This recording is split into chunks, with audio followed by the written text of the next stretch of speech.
पहले there was a standard procedure. 12th के बाद सोचते थे कि भाई क्या करना है, ग्रेजुएशन करना है, उसके बाद सोचेंगे क्या करना है। कुछ बच्चे 12th के भी बाद सोचते थे पीएमटी देना है, पीईटी देना है, बीकॉम करेंगे, बीएससी करेंगे। लेकिन now the thing have changed. You do not wait till graduation to decide what you have to do। आज मुझे सोचना है कि मुझे 10वीं के बाद क्या करना है। हकीकत में ये एग्जाम के पहले सोचना चाहिए कि मुझे क्या करना है। अगर मैंने 10th के एग्जाम के पहले डिसाइड नहीं किया है तो today never late. It is better to decide today than too late. इस वीडियो में मैं आपको बताऊंगा कि 10वीं के बाद कौन सा सब्जेक्ट लें, किस तरह से आगे अपना करियर चुनें। साथ ही साथ मैं आपसे एक ऐसा सिस्टम शेयर करूंगा जो निश्चित सफलता आपको दिलाएगा। तो दोस्तों इस वीडियो को ध्यान से सुने और अपने ज्यादा से ज्यादा दोस्तों के साथ इसे शेयर करें ताकि उनका भी फायदा हो सके। अगर हम इंडिया की बात करें तो इंडिया में करियर का चुनाव स्टूडेंट्स के माता पिता, दोस्त, रिश्तेदार, टीचर, मीडिया के विचारों से प्रभावित होता है। आज ढेरों विकल्प के साथ साथ और लगातार बढ़ती जा रही कंपटीशन के कारण आपको अपने करियर को बुद्धिमानी से चुनने और जल्दी से जल्दी प्लान बनाकर अमल करने की आवश्यकता है।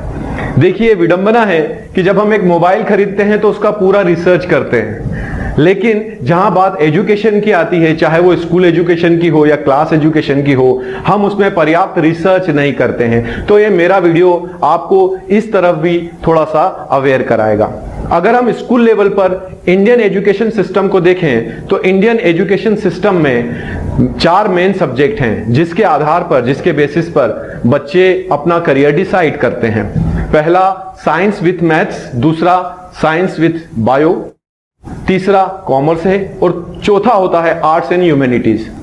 इस वीडियो में आज मैं आपसे साइंस विथ मैथ्स और साइंस विथ बायोलॉजी यानी इंजीनियरिंग और मेडिकल में जो करियर ऑप्शन है उसके बारे में आपको बताऊंगा। उसकी तैयारी कैसे करें, माइंडसेट क्या होना चाहिए, सिस्टम क्या होना चाहिए। साथ ही साथ जैसा मैंने आपसे अभी थोड़ी देर पहले बताया था कि मैं आपसे एक ऐसा सिस्टम भी शेयर करूंगा जो इंजीनियरिंग या डॉक्टर बनने में आपकी सफलता सुनिश्चित करेगा। दोस्तों, ऐसा कहा जाता है आईआईटी सफलता का पासपोर्ट है। यदि आपका मकसद अपनी कंपनी बनाना हो, शानदार नौकरी चाहते हो, या विदेश में आप सेटल होना चाहते हैं, या फिर सिविल सर्विसेज एग्जाम को अपना लक्ष्य बनाया हो, एमबीए करना, पैसे कमाना आपका मकसद हो, यूपीएससी, आईपीएस जैसी एग्जाम को क्लियर करना हो, आईआईटी इन सारे मकसदों को पूरा करने में बहुत मदद करता है। अगर आप जानना चाहते हैं आईआईटी क्या है, अपने विजन को सेट करना चाहते हैं, आईआईटी में क्यों जाना चाहिए, इसके बारे में डिटेल जानना चाहते हैं, तो मेरा एक वीडियो है व्हाई आईआईटी, वीडियो जरूर देखें। उसका लिंक डिस्क्रिप्शन में शेयर कर लूंगा। तो आज हम आते हैं अपने मेन सब्जेक्ट पर। 10वीं के बाद कौन सा सब्जेक्ट लूं? क्या मुझे डॉक्टर बनना चाहिए? क्या मैं आईआईटी की प्रिपरेशन करूं? डॉक्टर बनने के लिए कौन सी एग्जाम देना पड़ती है? नीट क्या है, उसकी तैयारी कैसे की जाए? क्या आईआईटी जेईई और नीट करने के लिए कड़ी मेहनत करना पड़ती है, 24 घंटे दिन भर पढ़ना पड़ता है? क्या मुझसे हो पाएगा?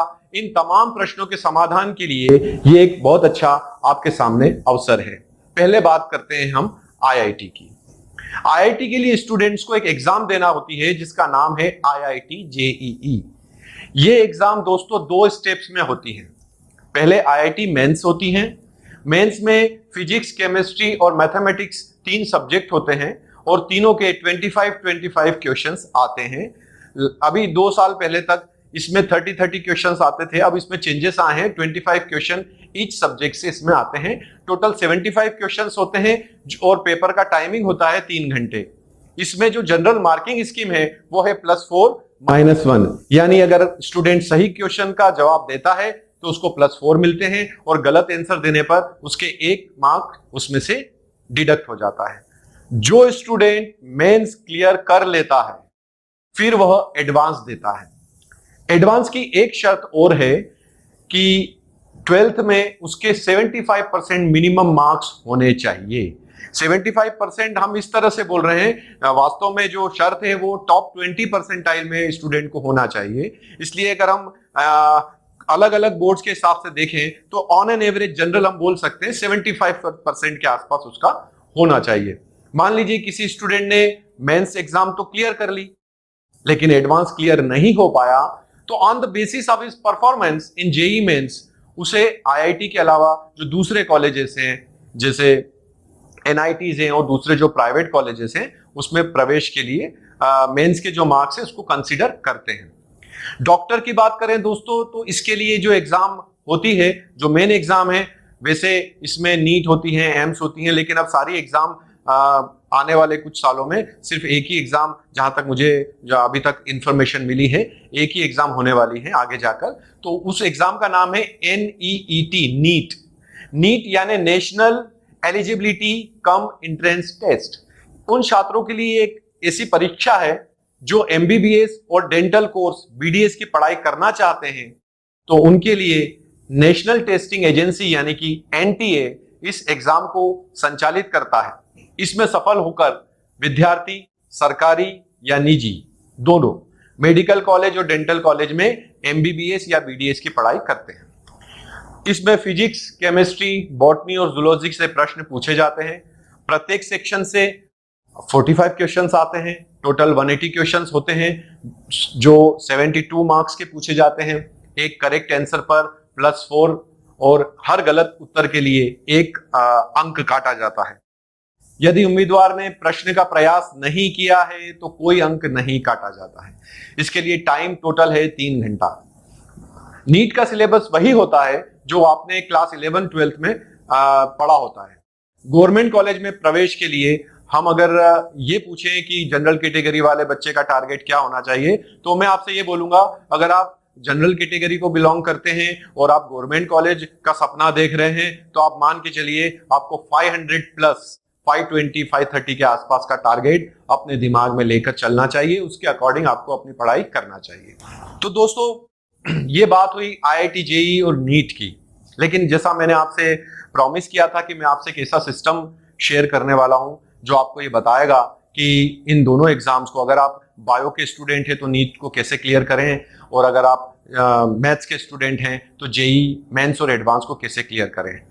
इस सिस्टम के बारे में मैं डिटेल में आपसे बात करूं उसके पहले हमें थोड़ा सा ये जानना जरूरी है कि अभी तक हम जो पढ़ाई करते आए हैं और अब हम जो पढ़ाई करने वाले हैं इसमें क्या अंतर है। देखिए दोस्तों, आप अभी तक एक ऐसे सिस्टम की पढ़ाई, ऐसे सिस्टम में रह के पढ़ाई कर रहे थे जिसका पैटर्न, अप्रोच दोनों अलग था। यानी हम सीधी सीधी आपसे बात करें तो हम यहां देखने वाले हैं कि बोर्ड एग्जाम, और बोर्ड कोई सा भी हो सकता है, CBSE board, MP board, Maharashtra board, कोई सा भी स्टेट बोर्ड की बात कर रहे हैं, बोर्ड एग्जाम और कॉम्पिटिटिव एग्जाम्स में क्या बेसिक डिफरेंस है। ये डिफरेंस हमें हमारे माइंड सेट करने में मदद करेगा। देखिए, बोर्ड एग्जाम की जहां तक बात है, बोर्ड एग्जाम एक सब्जेक्टिव एग्जाम होती है। सब्जेक्टिव का मतलब क्या, उसमें क्वेश्चन आता है, you will have to write the answer of that question, on the basis of your answer you will get some marks. Simple सी बात है। क्वेश्चन आपसे पूछ लेंगे what is sigma bond, student ने लिख दिया सिग्मा बॉन्ड, 2 नंबर का क्वेश्चन है, उसको 2 नंबर मिल जाएंगे अगर उसने फॉर्मेट में जो पूछा गया है उसके अकॉर्डिंग आंसर लिखा है तो। But as far as JEE और नीट कंसर्न, इसमें ऑब्जेक्टिव क्वेश्चंस आते हैं दोस्तों। ऑब्जेक्टिव का मतलब है एक क्वेश्चन होगा, उसके 4 ऑप्शंस होंगे, उसमें से जो सही है, कभी कभी ये भी हो सकता है कि एक से ज्यादा सही है, राइट, मल्टीपल करेक्ट आंसर भी आते हैं, तो सही है ऑप्शन को आपको उसमें से चुनना होता है। तो थोड़ी अलग तरह की एग्जाम होगी, right. Second thing is that अगर हम बोर्ड एग्जाम को देखें तो बोर्ड एग्जाम के बेसिस पर हम किसी भी बंदे का, किसी भी स्टूडेंट का नॉलेज टेस्ट नहीं कर पाते। हमें ऐसा लगता जरूर है कि किसी के मान लीजिए 10 CGPA आ गए या 95% है, मतलब ब्रिलियंट बच्चा है। नहीं, ऐसा नहीं है। मैं आपको एक एग्जांपल से समझाने की कोशिश करता हूं। सपोज कल्पना कीजिए किसी क्लास में 50 बच्चे हैं। अब टीचर ने कहा बेटा sigma bond is very very important, करके जाना, एग्जाम में आने वाला है। 49 स्टूडेंट्स ने इस बात को अच्छे से समझ लिया, सिग्मा बॉन्ड को समझ लिया।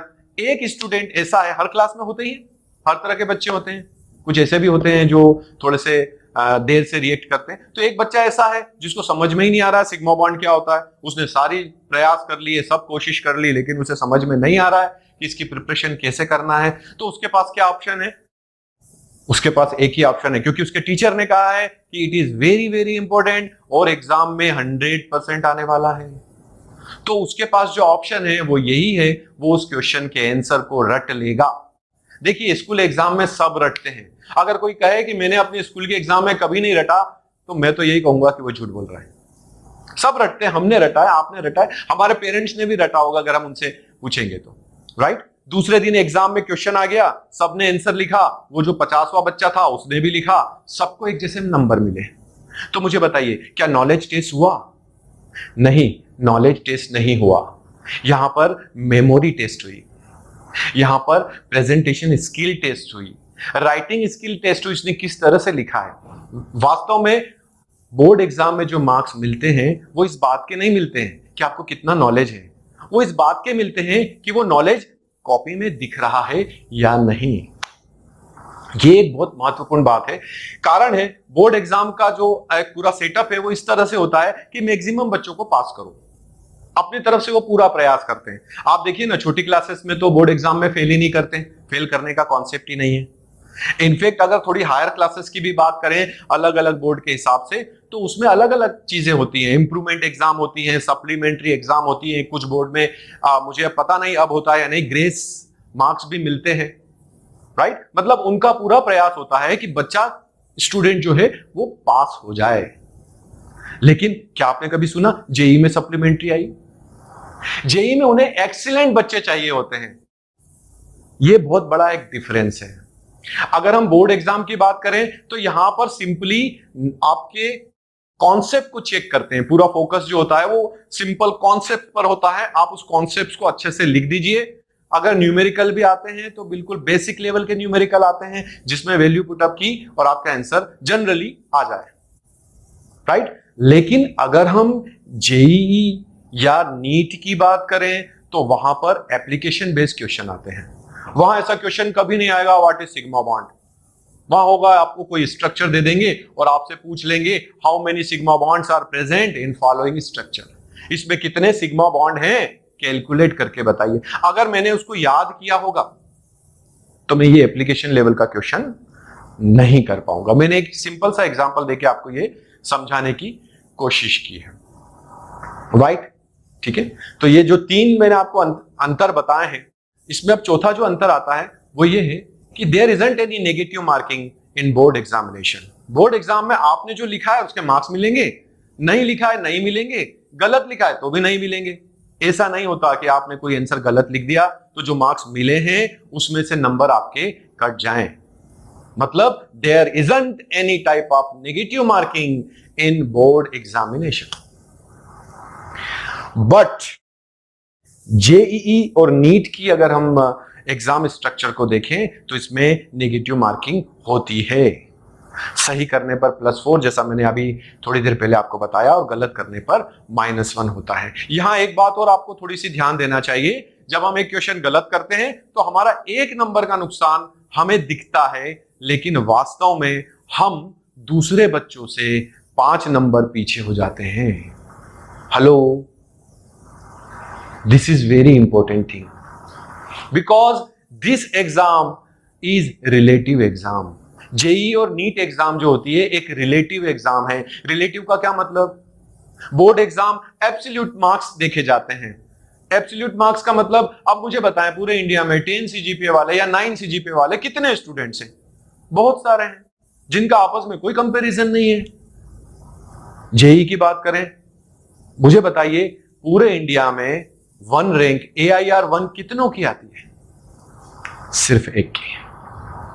क्योंकि यहां पर कंपैरिजन होता है आपने क्या किया as compare to other students. तो ये जो चीज है, अभी तक आपने जो भी तैयारी की ना, राइट फ्रॉम नर्सरी से लगा के 10th क्लास तक करीब करीब 13-14 ईयर्स हो जाते हैं। 13-14 ईयर्स तक आप एक पर्टिकुलर सिस्टम से अपने एकेडमिक को डेवलप करते आए हैं। आपने जेई की तरह तो तैयारी नहीं की, नीट की तरह तो तैयारी नहीं की, इसलिए आपको ऐसा लगता है this exam is very very difficult. लगता है कि नहीं लगता है? लेकिन मैं आपसे ये बोलूंगा दोस्तों, this exam is not difficult, it is different. ये चूंकि अलग एग्जाम है, और हमें 11th-12th में रहते हुए, हालांकि आप जेई में 1 साल ड्रॉप भी ले सकते हैं, तो इस तरह से 3 साल हमें जेई के लिए मिलते हैं, लेकिन ड्रॉप लेकर एक्स्ट्रा प्रेशर क्यों क्रिएट करना? 12th में रहते हुए जेई अगर हम एडवांस को क्लियर करें तो उसमें एक अलग ही बात होती है। तो हमने बोर्ड लेवल की जो एग्जाम्स हैं, स्कूल लेवल की जो पढ़ाई है, वो करीब 13 से 14 साल में 14 साल तक की है और इस सिस्टम को डेवलप किया है। लेकिन हमें जेई और नीट की तैयारी सिर्फ 2 साल में करनी है। तो इस 2 साल में कैसे तैयारी करें, कैसे दूसरों से आगे निकलें, कैसे आईआईटी कॉलेज तक पहुंचे, कैसे गवर्नमेंट मेडिकल कॉलेज तक पहुंचे, इस सब की चर्चा मैं अब आपसे करने जा रहा हूं। ध्यान से सुनिएगा और समझने की कोशिश कीजिएगा। देखिए, जेई, नीट या कोई भी कॉम्पिटिटिव एग्जाम हो, हम किसी भी एग्जाम, कॉम्पिटिटिव एग्जाम की बात करें, इसमें अगर हमें सफलता चाहिए तो कुछ चीजों की जरूरत पड़ती है, कुछ स्किल्स की जरूरत पड़ती है, कुछ टूल्स की जरूरत पड़ती है। बेसिकली ये जो मैं आपसे बातें कर रहा हूं, मेरा जो 17-18 साल का जेई, नीट का, टीचिंग का और काउंसलिंग का एक्सपीरियंस है, उसके बेसिस पर कर रहा हूं। तो हमें 3 चीजों की रिक्वायरमेंट रहती है हर स्टूडेंट के पास। अगर ये 3 चीजें हैं तो आप यकीन मानिए उसको आईआईटी कॉलेज में उसकी पसंदीदा ब्रांच के साथ या उसके पसंदीदा एमबीबीएस के लिए चुने गए कॉलेज में पहुंचने से कोई नहीं रोक सकता। वो 3 चीजें कौन सी हैं, आप उसको समझिए। सबसे पहली है फोकस। अब ये वर्ड तो हमने बहुत सुना है, फोकस, लेकिन मैं आज आपसे, जैसा मैंने बताया, मैं कोई भी यहां पर सैद्धांतिक बातें, बड़ी बड़ी फिलोसॉफिकल बातें नहीं करने वाला हूं। फोकस का यहां पर सीधा सा अर्थ है क्या करें और क्या ना करें। फोकस का मतलब मेरे अनुसार जो है वो है no Facebook, no WhatsApp, no mobile, TV, movie, दोस्तों के साथ फालतू घूमना, मामा क्या जाना, नाना क्या जाना, बुआ क्या जाना, इसकी शादी, उसका बर्थडे, इन सब से ध्यान हटाना ही फोकस है। I hope you understand. देखो, मैं आपको एक बहुत मजेदार बात, मजेदार किस्सा आपके साथ शेयर करना चाहता हूं। When I was in MSc, तो हमारे एक टीचर हुआ करते थे, वो अक्सर मुझसे कहते थे कि राजेश, साइंस के स्टूडेंट हो, साइंस का स्टूडेंट हमेशा ध्यान रखना घोड़ा होता है। तो एक दिन मैंने पूछ लिया कि सर, आप हमेशा हमें घोड़े घोड़े घोड़े बोलते हो, आखिर ऐसी क्या बात है? तो उन्होंने जो जवाब दिया, वो जवाब हर साइंस के स्टूडेंट के दिमाग में फिट होना चाहिए। उन्होंने कहा, बेटा राजेश, तू कभी केमिस्ट्री लैब में गया है? मैं हंसा, क्योंकि केमिस्ट्री मेरा मेन सब्जेक्ट। मैंने कहा, यस सर, मैं केमिस्ट्री लैब में एक्सपेरिमेंट मैंने बहुत सारे किए हैं। केमिस्ट्री लैब में कभी तूने बैठने की कोई व्यवस्था देखी है? तब मैंने सोचा कि सर का ऑब्जर्वेशन कितना तगड़ा है। तो उनका कहना था कि बेटा, जैसे केमिस्ट्री लैब में जो विद्यार्थी अपने प्रयोग करते हैं, एक्सपेरिमेंट करते हैं, बैठते नहीं हैं, खड़े होके करते हैं, खड़े खड़े करते हैं, उसी तरह तूने कभी किसी घोड़े को बैठा हुआ देखा है? तब मुझे एकदम से ध्यान आया, हाँ कितनी अच्छी बात है, आज तक मैंने किसी घोड़े को बैठा हुआ नहीं देखा, हमेशा खड़ा हुआ देखा। बोले यस, साइंस का स्टूडेंट हमेशा इतना मेहनती होता है, इसीलिए वो साइंस के स्टूडेंट को घोड़ा कहते थे। और घोड़ा कौन सा? वो शादी वाले घोड़े की बात नहीं कर रहे थे जिसमें दूल्हा ऊपर बैठा होता है और जो घोड़े का मालिक है वो आगे होता है और उसको पकड़ के ले जा रहा होता है, क्योंकि कहीं ऐसा ना हो कि वो दूल्हे को नीचे गिरा दे। नहीं, उनका कहना था न सिर्फ घोड़ा होता है, बल्कि कौन सा घोड़ा? टांगे वाला घोड़ा, जिसका मालिक कहां होता है? पीछे। और घोड़ा अपने मालिक को लक्ष्य की तरफ ले जाता है। उस घोड़े के दोनों तरफ एक ऐसा लगा होता है, नाम मैं भूल रहा हूं, क्यों लगा होता है? ताकि उसका पूरा ध्यान अपने लक्ष्य पर रहे। तो दोस्तों, मेरा जो फोकस से मतलब है वो ये है कि इन 2 सालों में आपके 3 दोस्त तो होने चाहिए, फिजिक्स, केमिस्ट्री, मैथमेटिक्स, अगर आप जेई की तरफ जा रहे हैं तो। और आपके 3 दोस्त होने चाहिए अगर आप नीट की तैयारी कर रहे हैं तो, वो है फिजिक्स, केमिस्ट्री और बायोलॉजी। राइट? तो जैसे पहली रिक्वायरमेंट है फोकस, दूसरी सबसे बड़ी रिक्वायरमेंट होती है वो है हार्ड वर्क। बगैर मेहनत के आगे नहीं बढ़ा जा सकता। अब यहां पर हार्ड वर्क से मेरा मतलब ये नहीं है कि मैं एक कुदाली दे दूंगा आपको और आप उसको गड्ढा खोद रहे, नहीं। हार्ड वर्क का सिंपल सा मीनिंग ये है, आपको प्रैक्टिस शीट्स मिलती हैं, आपको असाइनमेंट्स मिलते हैं, तो आप उसको अटेम्प्ट कीजिए। यहां पर वर्ड यूज कर रहा हूं, अटेम्प्ट करना। कुछ होंगे, कुछ नहीं होंगे, कुछ सही होंगे, कुछ गलत होंगे, बट आपको अटेम्प्ट करते जाना है। नहीं तो क्या होगा दोस्तों, शुरुआत में तो हमारा फ्लो होता है, एक इंथुजियाज्म होता है, उत्साह होता है, करने में मजा आता है। लेकिन जैसे जैसे टाइम आगे बढ़ता है, सिलेबस आगे बढ़ता है, तो ये जो प्रैक्टिस शीट्स और असाइनमेंट्स है उसमें से चीजें छूटने लगती है, और छूटते छूटते वो चीज पेंडिंग में इकट्ठे होने लगती है। और ध्यान रखना, कोई चीज एक बार पेंडिंग हो जाए तो फिर वो कभी कंप्लीट नहीं होती, राइट। तो फोकस और हार्डवर्क, इन दो स्किल्स को अगर आपने डेवलप कर लिया तो आप ये मानिए आपने अपनी तरफ से अपना काम कर लिया। इसके अलावा किसी रिक्वायरमेंट की आपके तरफ से जरूरत नहीं है। देखिए, इससे कोई फर्क नहीं पड़ता कि आप किस बोर्ड के हैं, सीबीएसई हैं, स्टेट बोर्ड हैं। इससे कोई फर्क नहीं पड़ता कि आपका मीडियम कौन सा रहा है, इंग्लिश मीडियम है, हिंदी मीडियम है, गुजराती है, तेलुगु, तमिल, कोई सा भी मीडियम हो। इससे फर्क नहीं पड़ता कि आपके 9 सीजीपीए हैं, 10 सीजीपीए हैं, 7 सीजीपीए हैं। मैं तो ये भी कहता हूं, इससे भी बहुत ज्यादा फर्क नहीं पड़ता कि आईक्यू लेवल बहुत ज्यादा अच्छा है, नॉर्मल है। तो फर्क किससे पड़ता है? फर्क इससे पड़ता है स्टूडेंट कितना मेहनती है और वो कितना फोकस के साथ डिसिप्लिन में रहते हुए काम कर पाता है, राइट। तो इन दो के अलावा एक तीसरी चीज की जरूरत और पड़ती है, वो है एक प्रॉपर सिस्टम। देखिए दोस्तों, आपने जो तैयारी स्कूल की थी ना, वो 13 साल में उस सिस्टम के साथ रहते हुए अपने आप को आपने डेवलप किया था। लेकिन अब आपको करना है 2 साल में, और वो भी एक ऐसी तैयारी जो आपने पहले नहीं की। तो यहां पर आपको एक सिस्टम लगेगा ही लगेगा। मैं उन लोगों में से नहीं हूं जो कहते हैं नहीं, कोचिंग क्लास की जरूरत नहीं है या किसी सिस्टम की जरूरत नहीं है, हम खुद कर लेंगे। ऐसा नहीं होता है। सचिन तेंदुलकर भी अगर आगे बढ़ा तो एक सिस्टम से आगे बढ़ा। उसका भी एक मेंटर था, एक कोच था, एक टीचर था। उसी तरह से आपको भी एक सिस्टम लगेगा। तो वो क्या सिस्टम है जो आपको जेईई में, नीट में आगे बढ़ाएगा और निश्चित सफलता देगा? वीडियो के इस पोर्शन में मैं आपसे यही डिस्कस करने वाला हूं।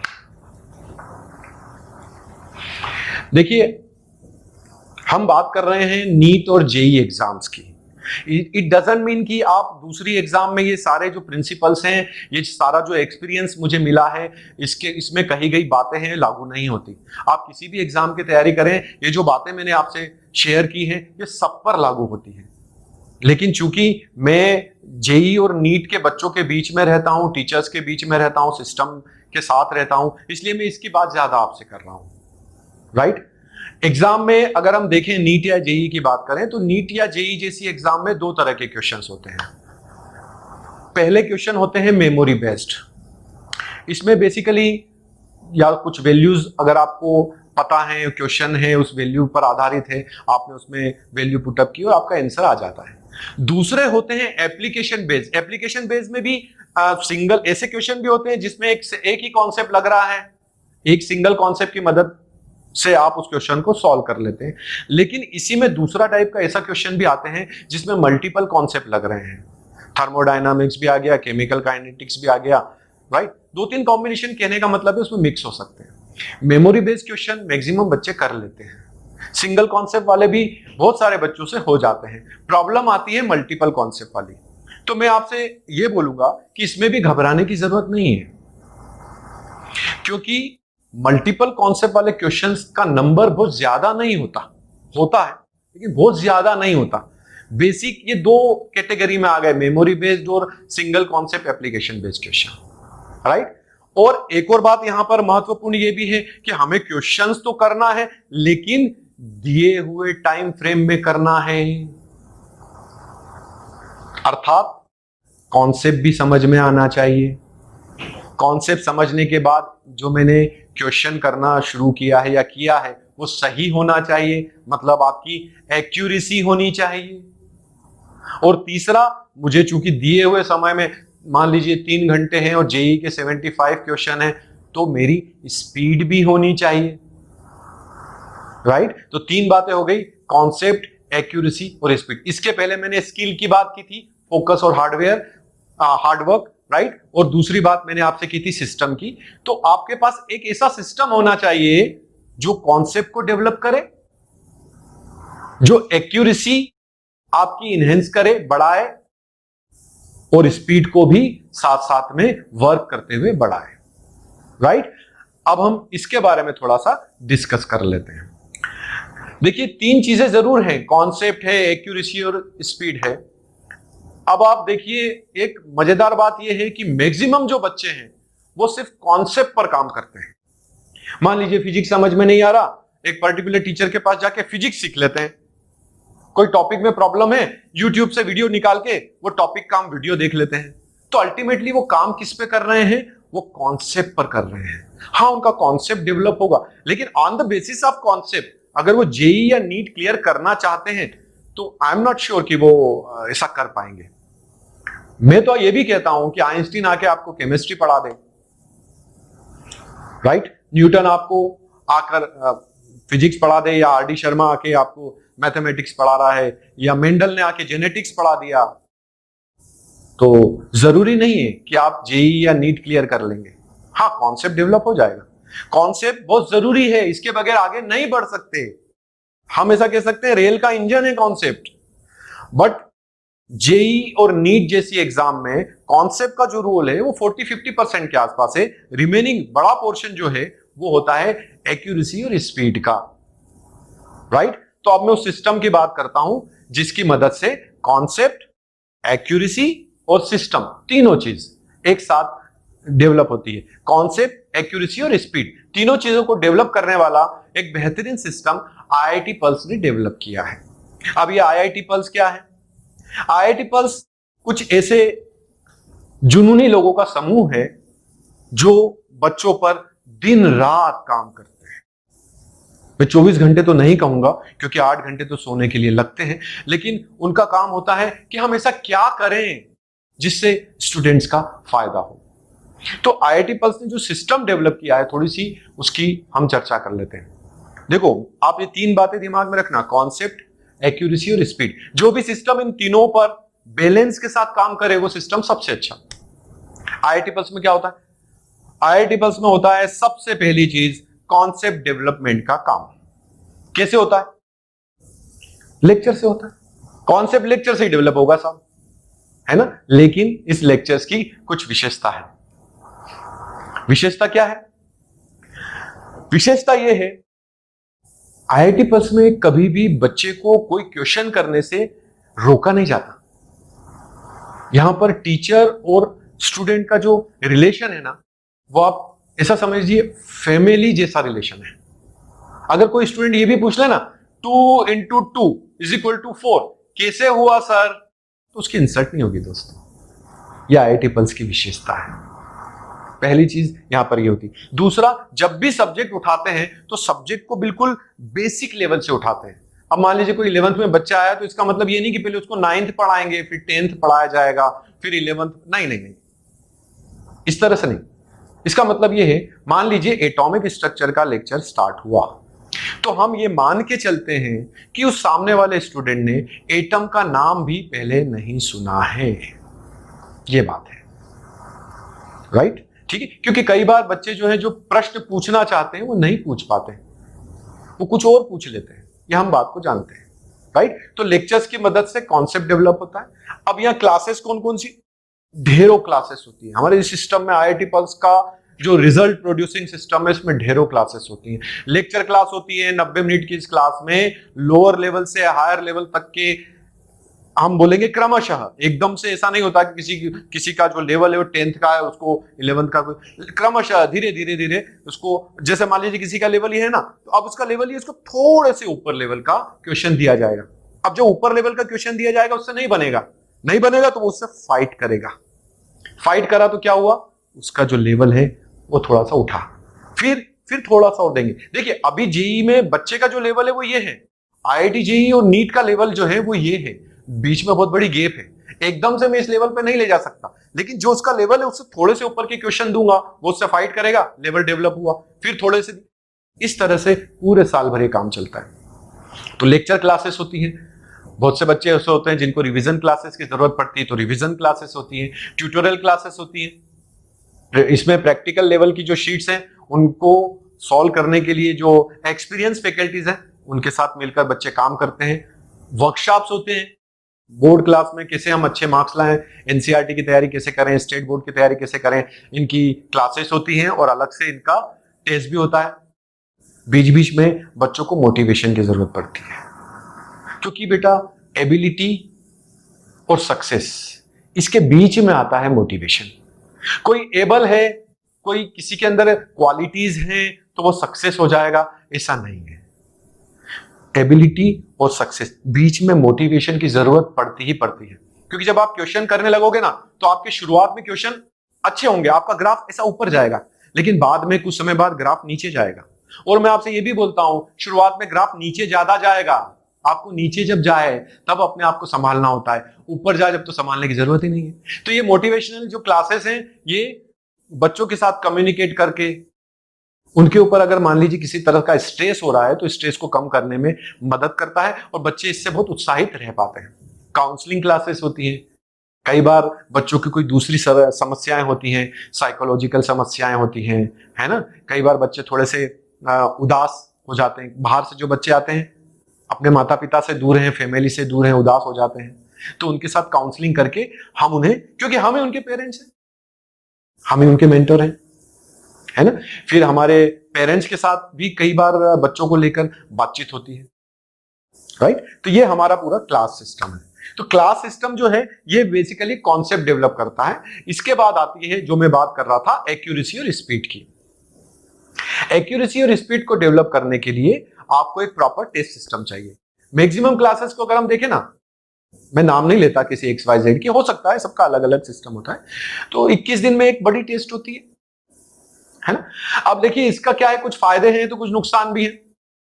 मैं नुकसान की बात करूं, देखिए नुकसान ये है कि 21 दिन बाद मुझे पता लगेगा कि मेरा पर्टिकुलर टॉपिक किस लेवल पर प्रिपेयर हुआ है, कॉन्सेप्ट मुझे कैसा समझ में आया है। तो अब जब मुझे 21 दिन बाद पता लगेगा, इस बीच नया सिस्टम, नया टेस्ट भी चालू नया सिलेबस भी चालू हो चुका होगा, नया टॉपिक भी चालू हो चुका होगा, उसको मैं कैसे प्रिपेयर करूं, राइट। तो IIT पल्स में ऐसा नहीं होता। IIT पल्स में एक सिस्टेमेटिक टेस्ट हमने यहां पर स्ट्रेटेजाइज किया है। यहां पर डेली टेस्ट होती है, वीकली टेस्ट होती है, मंथली टेस्ट होती है और ईयरली टेस्ट होती है।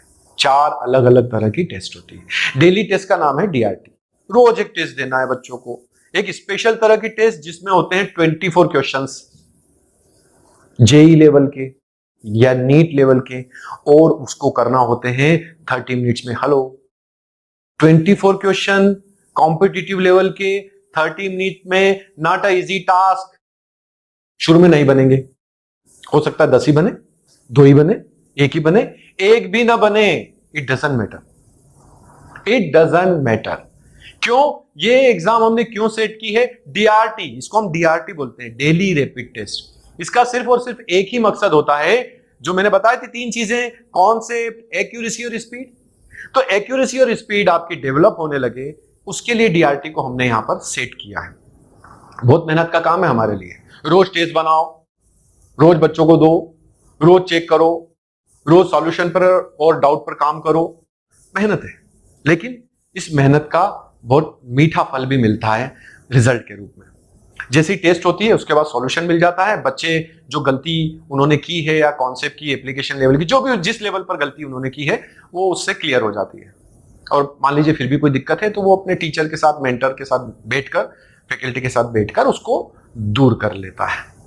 इसका रिजल्ट हम पेरेंट्स के पास नहीं भेजते हैं, नहीं तो हमारे पास क्या है कि रोज ही फोन आने लग जाए, सर बच्ची का जो है अभी मार्क्स बहुत कम आ रहे हैं। DRT का एक ही मकसद है, वो है प्रैक्टिस। दूसरी टेस्ट जो संडे को होती है, वीकली टेस्ट है, इसको पार्ट टेस्ट भी बोलते हैं। इसमें जो भी हमने सिलेबस निर्धारित किया है उसके अनुसार, क्लासरूम में जो भी अभी तक सिलेबस किया है उसके अनुसार टॉपिक्स जो हैं, नीट और IIT JEE की टेस्ट होती है। ये 3 घंटे की टेस्ट होती है। जैसे JEE के पेपर आते हैं, जैसे नीट के पेपर आते हैं, उसी तरह के पेपर आपको 3 घंटे में संडे को जब ये टेस्ट होती है करना होते हैं। राइट। मंथ में एक बार हम ऐसी टेस्ट भी लेते हैं जिसको फेस टेस्ट कहते हैं, कि महीने भर में जितना सिलेबस हो चुका है कंबाइन करके उसको सिलेबस का एक टेस्ट ले लें, कहीं ऐसा ना हो कि आगे बढ़ते जा रहे हैं और पीछे का हम सब जो है चीजें थोड़ी सी कहीं हमारी छूट रही है। तो इसके लिए हमारा मंथ टेस्ट होता है। और लास्ट में होता है ऑल इंडिया टेस्ट सीरीज। अब नाम टेस्ट सीरीज है लेकिन इसको टेस्ट सीरीज ना समझें, वास्तव में आप ये समझो कि आप रियल IIT जेईई या नीट की एग्जाम दे रहे हैं, बराबर है। अब आप ये ऑफलाइन भी होती है ऑनलाइन भी होती है। हाँ, बीच में एक बात छूट गई थी, IIT जेईई एग्जाम पूरी तरह से कंप्यूटर बेस्ड टेस्ट है। अब वो पूरी तरह से CBT है, मतलब कंप्यूटर पर होती है, ऑनलाइन होती है, राइट। नीट अभी तक पेन पेपर रही है, लेकिन ये आप श्योर मानिए कि आने वाले कुछ सालों में इट मे बी पॉसिबल कि नेक्स्ट ईयर ये भी कंप्यूटर बेस्ड हो जाएगी, राइट। तो यहां हमने IIT पल्स में जैसा मैंने आपको बताया daily test, weekly test, monthly test, all India test series, इसके अलावा पांचवी एक अलग तरह की टेस्ट भी हमारे यहाँ चलती है, वो ऑनलाइन टेस्ट सिस्टम। हमारी खुद की कंप्यूटर लैब है, खुद का टेस्टिंग प्लेटफॉर्म बनाया है। ये जो टेस्टिंग प्लेटफॉर्म है बिल्कुल हूबहू जैसा NTA का टेस्टिंग प्लेटफॉर्म है उसी तरह का टेस्टिंग प्लेटफॉर्म है, उसी तरह की टेस्ट है, राइट। तो बच्चा ऑफलाइन टेस्ट भी देता है, ऑनलाइन टेस्ट भी देता है। कितनी टेस्ट देता है? मैं आपसे ये बोलूंगा कि अनलिमिटेड नंबर ऑफ टेस्ट देता है, राइट। तो कॉन्सेप्ट डेवलप हो गए उसके लेक्चर से, एक्यूरेसी स्पीड डेवलप हो गई उसके सिस्टेमेटिक टेस्ट से, जो डेली हो रहे हैं, वीकली हो रहे हैं, मंथली हो रहे हैं, ईयरली हो रहे हैं, ऑनलाइन हो रहे हैं, राइट। और इन सब के सपोर्ट के लिए मैं आपसे एक और चीज शेयर करना चाहता हूं, वो है स्टडी मटेरियल। IIT पल्स में इस सिस्टम की जो मैं कहूं बैकबोन है ना, रीढ़ की हड्डी जिसे कहते हैं, वो है IIT पल्स का पैटर्न प्रूफ स्टडी मटेरियल। अब ये क्या भला है पैटर्न प्रूफ? देखिए 11th 12th में बच्चा, एक स्टूडेंट जब प्रिपरेशन करता है तो उसके पास बहुत सारी एग्जाम और देने का ऑप्शन होता है। KVPY है, केमिस्ट्री ओलंपियाड है, physics olympiad, maths olympiad, right. तो कहने का मतलब है इसके अलावा बोर्ड की तैयारी तो वो कर ही रहा है। अच्छा, इन सबके पैटर्न में थोड़ा थोड़ा अंतर होता है। तो क्या करें, हम सभी पैटर्न के लिए अलग अलग किताबें लेके आए। IIT पल्स ने यहां पर ऐसा स्टडी मटेरियल डेवलप किया है जिसकी मदद से किसी भी पैटर्न की एग्जाम हो आप दे सकते हो। ये आपके लिए एक ऐसा रेफरेंस मटेरियल है जो जिंदगी भर काम आएगा। इनफैक्ट मैं तो ये भी कहता हूं, अगर मान लीजिए कोई बच्चा, कोई स्टूडेंट आगे जाकर IAS, IPS, UPSC जैसी कोई एग्जाम देना चाहता है, उसमें भी ये मटेरियल काम आएगा, राइट।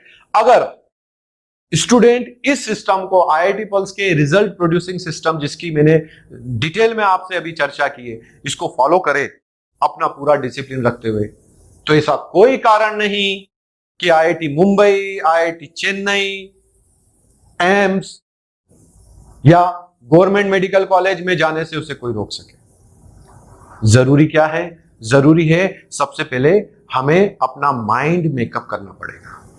अगर हमने माइंड मेकअप कर लिया, अपने विजन को क्लियर कर लिया, हमें सही सिस्टम मिल गया, हम फोकस बना के रखे हुए हैं, हम हार्ड वर्किंग हैं और हम हमारी एक्यूरेसी, स्पीड के ऊपर काम कर रहे हैं, हमें जो क्लासरूम लेक्चर्स हो रहे हैं वो इसको सपोर्ट कर रहा है, तो आप यकीन मानिए सही रास्ते पर हैं। इसी तरह के और वीडियो को जानने के लिए आप IIT पल्स के चैनल को सब्सक्राइब जरूर करें। Thank you so much.